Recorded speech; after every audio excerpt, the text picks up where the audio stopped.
Hello friends, আমি শোভন। তোমরা দেখছো বং এক্সপেরিমেন্ট ইউটিউব চ্যানেল। তো ফ্রেন্ডস, আজকে কিছু নতুন করা যাক, তার জন্য নিয়ে নিয়েছি কন্ডেন্সার। এই যে ক্যাপাসিটার একে বলা হয়। তো এই ক্যাপাসিটারটা সব ইলেকট্রনিক্স ডিভাইসের মধ্যে এটা থাকে। যেমন এই যে দেখো, এখানে একটা ক্যাপাসিটার, এটা একটা, এগুলো সবই ক্যাপাসিটার দিয়ে ইলেকট্রনিক্স তৈরি। তো ক্যাপাসিটারও অনেক রকমের হয়। তো আমরা আজকে ক্যাপাসিটার একটা নিয়ে নিয়েছি 4700 মাইক্রোফ্যারাড 25 ভোল্টের একটা ক্যাপাসিটার। তো চলো এটা দিয়ে কিছু এক্সপেরিমেন্ট করা যাক, ক্যাপাসিটার ঠিক আছে কিনা। তো তার জন্য ক্যাপাসিটারের নেগেটিভ সাইডে আমরা নেগেটিভটা লাগাচ্ছি আর পজিটিভ সাইডে পজিটিভটা লাগাচ্ছি। ফায়ার হলো একটু, মানে চার্জ নিল। তো ক্যাপাসিটারটা মনে হয় ঠিক আছে, তো দেখে নি চলছে কিনা। হ্যাঁ ঠিক আছে, ফায়ারিং হলো, তার মানে ঠিক। ক্যাপাসিটারটা ঠিক আছে। তো এই ক্যাপাসিটারটা ক্যাপাসিটি হচ্ছে 4700 মাইক্রোফ্যারাড 25 ভোল্ট। তো আমরা এই 25 ভোল্টের জায়গায় 30 ভোল্ট দিয়ে দেখছি কি হয়। তো তার জন্য 30 ভোল্ট আমি ফার্স্টে এটাতে লাগিয়ে দিলাম। লাগিয়ে দেওয়ার পরে পাওয়ার সাপ্লাইটা আছে, ওটাতে আমি জাস্ট 30 ভোল্ট করছি। দেখা যাক কি হয়।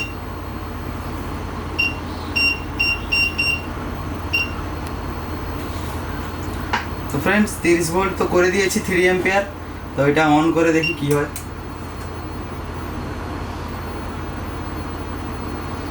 অ্যাম্পিয়ার নিচ্ছে 120 মিলি অ্যাম্পিয়ার নিচ্ছে এখন।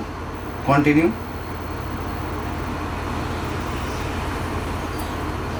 একটু অ্যাম্পিয়ার বাড়তেই আছে।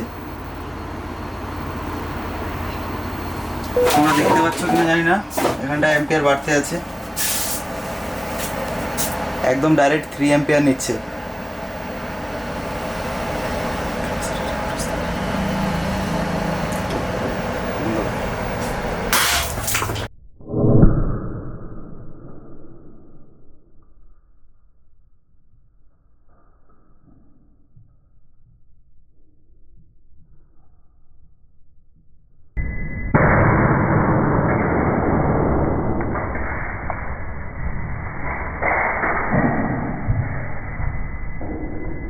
তো ফ্রেন্ডস, দেখতে পেলে তোমরা একটা ক্যাপাসিটার টেস্ট করতে গিয়ে বাস্ট হয়ে গেছে। তবে আমরা এই জায়গায় আটকে থাকবো না।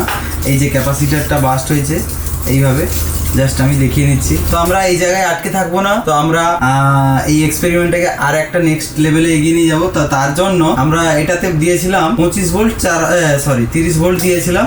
30 ভোল্ট 3 অ্যাম্পিয়ার মতো দিয়েছিলাম। তো এইবারই এই 30 ভোল্ট 3 অ্যাম্পিয়ারই দেবো। তবে পজিটিভে এই যে পজিটিভ আছে, নেগেটিভ আর এই পাশে পজিটিভ। তো আমরা নেগেটিভে দেবো পজিটিভ আর পজিটিভে দেবো নেগেটিভ, উল্টোটা দিয়ে দেখবো আমরা কি হয়। চলো, তার জন্য আমি ফার্স্টে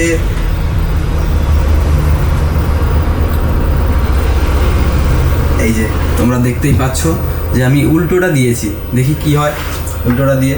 এবারেও একটু দূরে থেকে কাজটা করতে হবে, তার কারণ এটা আবারও বাস্ট হয়ে যেতে পারে। তার জন্য আমি একটু দূরে সরে যাচ্ছি এবং এটা চালু করে দিচ্ছি।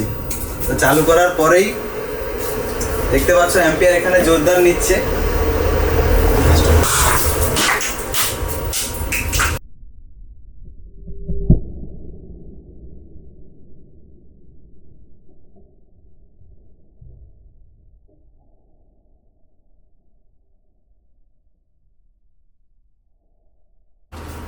তো ফ্রেন্ডস, এটাও সেমভাবেই বাস্ট হয়েছে, তবে এটা একটু বেশি টাইম লাগলো আমার মনে হয়।